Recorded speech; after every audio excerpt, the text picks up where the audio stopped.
Okay, I'm going to move on to the next question about compounding continuously. It says, let P be the initial amount of money deposited in an account. Let A be the amount at any time T. Continuous compound interest means that the rate of growth of the money in the account at any time T is proportional to the amount present at that time. Since dA dt is the rate of growth of A with respect to T, we have dA dt equals R times A. So what this means, dA dt is the rate of growth of the account, which kind of makes sense. How much does it grow by? Well, the interest rate times the current amount. So that's why this formula makes sense. So now what we'd like to do next is try to solve for A without necessarily dA dt. So the idea here is kind of like the first problem. We're going to get all the dA's and A's on one side and everything else on the other side. So I would probably start here by multiplying both sides by dt. And if I divide by A, we'd end up with R dt. And from here, this is kind of set up like that last problem. If I take the integral of both sides, we'll see something kind of familiar in that dA over A, well, the integral of that is going to be ln A plus C, of course, equals to the integral of R with respect to dt. Well, that's just RT plus another C. But I'm going to call these different C's. I'm going to call this C1, and I'll call this one C2. Similar to the last problem as well, I'm going to subtract C1 so I can get ln A by itself.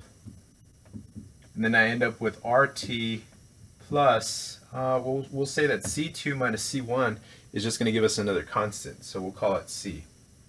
And from there, to cancel out natural log, you have to take base E on both sides. So you take E to the natural log of A, and you also take E to the RT plus C power. So E and natural log are going to cancel out, so you end up with A equals to, and just like before, we can kind of use, we can break these up into two bases of E, since there's a sum at the exponents, E to the RT times E to the C. From there, I know that E to the C is a constant, and that constant, I'll conveniently call it P times E to the RT power, which we should have seen this formula before. This formula is the compounded continuously formula. So here's another example of where you can use calculus, in this case integrals, to see where one of these formulas that we've been using before and see where it comes from. Now, on the following example, you do have kind of a similar problem where you have dq dt equals to r times q. Now you'll notice that this is pretty much the same as this, with the exception that a would be like the q and the q here. So we would take on almost exactly similar work, but what's this one about? This is about money in an account, right? A bank account. This is actually about population growth. So the rate of change of your population is whatever the current population is times the rate, which is similar setup, and the work is exactly the same. You do all the same steps. So I'm not going to work that example. That one's already there for you, but that's how you would kind of look at that. Okay, so on to the next example. You have China had a population of 1.32 billion in 2007 for time 0, t equals 0. Let P be present, or let P represent the population in billions, t years after 2007, and assume A is continuous growth rate of 0.6. Find the estimated population for China in the year 2025. So we're going to get to use our formula. I'll just go ahead and do it here for A equals P to the RT. So the initial population is represented by, this formula could be used for either bank interest, continuous interest, or also with population. So either way, you might see it in different ways. You might also see it as the population, your P of t equals to P naught, meaning the initial population times e to the k times t. You notice it's just the same thing. It's just different notation, but mainly that this represents initial population. This indicates the rate of growth, and this is the population after t years.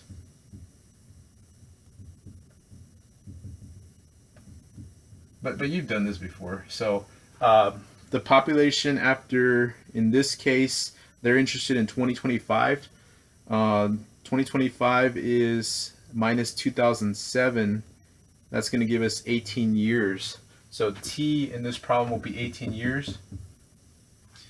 Also, our initial amount, the population, is 1.32. And our k, our rate, is 0.6%, but you want to use the decimal version. So 0.006, move the decimal over twice to the right. And then it's just a matter of substituting. So P of 18 equals P naught 1.32, the initial population, times e to the power of 0.006 times 18 years. Substitute that into a calculator.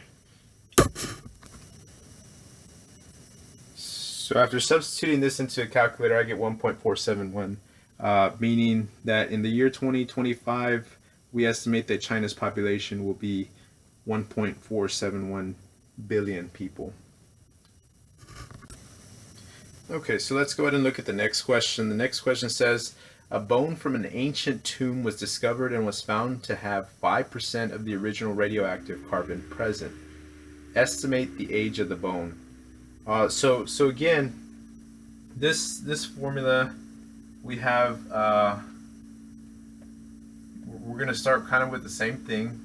We can use A equals P to the RT, P of T equals to P times K, but it's all basically the same formula. So you might see this as well. There's all sorts of ways, but it's basically the same stuff. So hopefully you can recognize that. K is your rate, T is your time, P is your initial amount. Okay, but they all, and A is the amount after T years. Where there's population, bacteria, money. Okay, so it's all kind of the same formula. So in this case, you have a bone from an ancient tomb was discovered and was found to have 5% of the original carbon present. Estimate the age of the bone. So if it has 5% of the original carbon, we don't know. In this case, I might call this. Let me call this P naught. Just let's do the same thing as the last one. We'll call it P of T. Okay. So we don't know the original amount. Okay. So the question says that we want to know when you have 5% of the original amount. How to take 5% of anything? You multiply it by 0.05. So I want to know when this is 5% of the original amount. That's what I'm trying to solve for. So if that's what I'm trying to solve for, I can just start off by dividing out. This really doesn't matter. I can divide P naught on both sides and it's gone. So now I've kind of simplified the problem to e to the kt. As well, though, I can go ahead and plug in or substitute my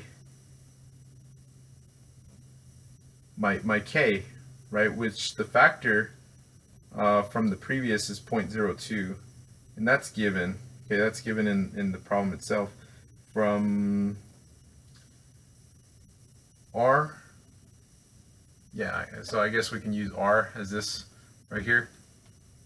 If you look at the kind of the previous explanation on your notes, that's given. You have a 0.02 for R.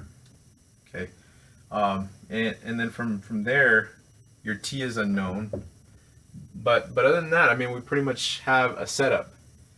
So now we have something we can solve for. Um, the only thing you might have a question about is this 0.02, but that's given. Okay, that's given from the previous relative growth rate, or it would be given in the problem. If I were to go back and do this, I'd probably write that in there on that problem. So now you take, to cancel out e, you got to take natural log of both sides.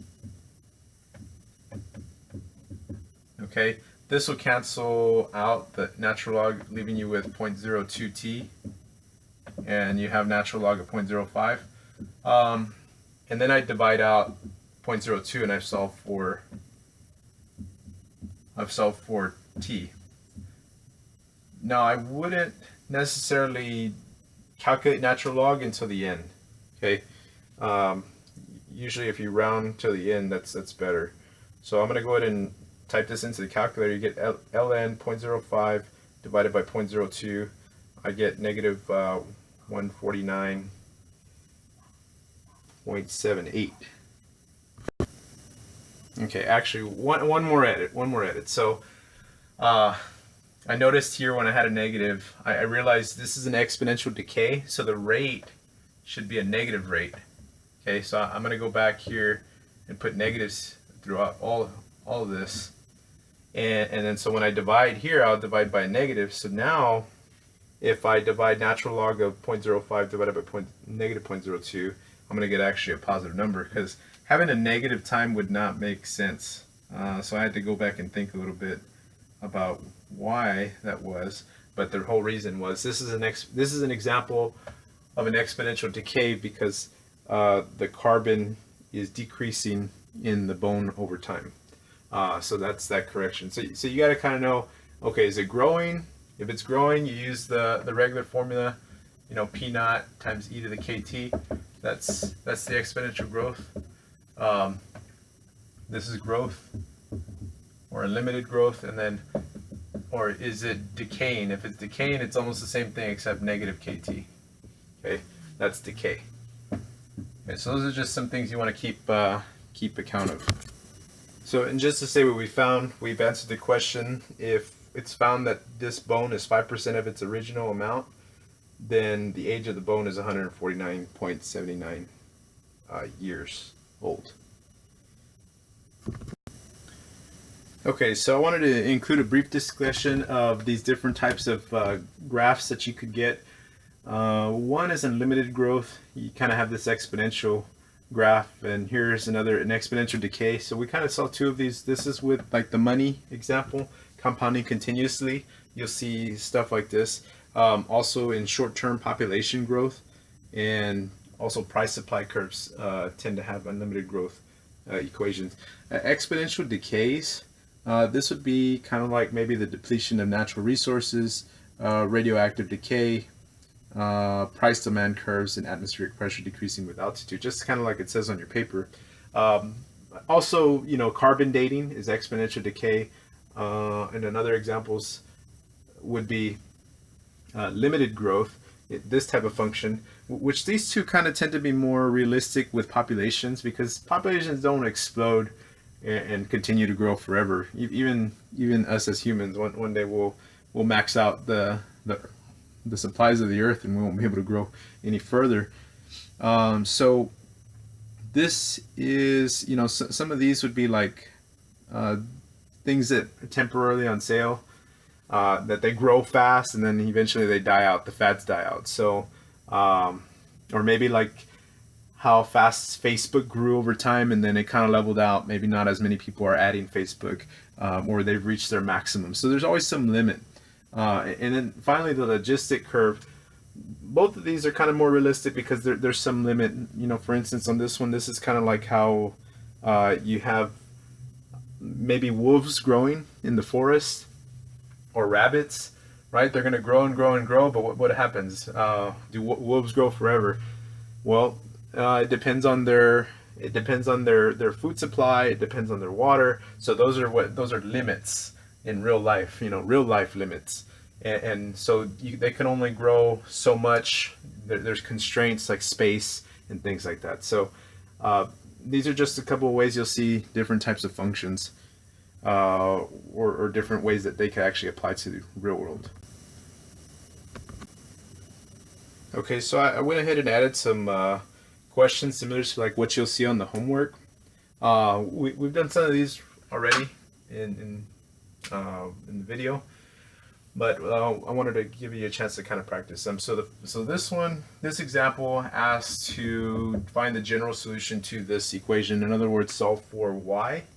And so to do this, like I said before, you want to try to get all the dx's with x terms and the dy's with any y terms. So I want to move this dx to the right side to begin, and I will end up with e to the 0.04 x powered times dx. And now I can go ahead and integrate both sides. So if I take the integral of y, I get y, and then if I take the integral of e to the 0.04 x, I'm gonna actually get 1 over 0.04 times e to the 0.04 x plus the constant c, and that would pretty much be my general solution. With the exception, I can simplify this. This is 25. So e 0.04 x plus c. So y equals 25 e to the 0.04 x plus c. So this is the general solution to this question. So now moving on to the next one. Not only do they want you to find, or do you need to find the general solution, you're going to need to take it a step ahead. And once we find the general solution, substitute our s and t to find what c is, and then use that to find the particular solution. So same approach, get all the dt's with the t's. So I'm going to start off by multiplying both sides by dt. And then so I'd end up with this. And so now I can take the integral. The integral of ds is s. The integral of 19t squared is going to be t cubed 19 over 3 plus t squared 7 over 2 minus 7t, and then plus c as my constant. And so from here, I've found a general solution, but now I need to use my values here to find a particular solution. So fortunately, I'm going to plug in 0 for t. That's going to be 0. So I end up with, and then 113 for s. So 0, 0, 0, and then c. So that was easy. I got c pretty efficiently. And now I'm going to use this and plug it back into s, and I am done. I have my particular equation. So plus 113. Okay. Okay, so now on this question, we have actually kind of a u substitution deal, but I guess we'll get there in a bit. So start off the same way. dy equals negative 7x to the 6 e to the negative x to the 7th power, and times dx. And now I take the integral, or I want to take the integral, but actually before I do this, I kind of recognize here that I have a u of negative x to the 7th and then a du of negative 7x to the 6th. Now fortunately, I have, and then dx of course, I have a u substitution in here. So if I take the integral of this, I just get y. Well, let me not do that yet. I want to take the, I'm going to go ahead and write taking the integral, and I'm going to rewrite this as du, or e to the u du. Okay, so I have this, and that's okay because I can just take the integral of e to the u du. By rule is just e to the u plus c, and over here it's just going to be y. But I know that u is negative x to the 7th, so it's u to the negative x to the 7th power plus c. But only because I was able to set up e to the u du, I can get that integral. Now, if I look at this, I have the general solution, but now I want the particular solution. So when x is 0, y is 6. So I'm going to plug in 0 and 6 for y. and I'll see that e to the 0 is 1. So then I'm going to see that c is, subtract 1, I get 5 equals c. So what can I do with that? Now I can go back and plug it into the general solution, and I'll get the particular solution. So y equals e, over here, y equals e to the negative x to the 7th plus 5. So again, general solution, use the given facts to find c, and you'll find the particular solution.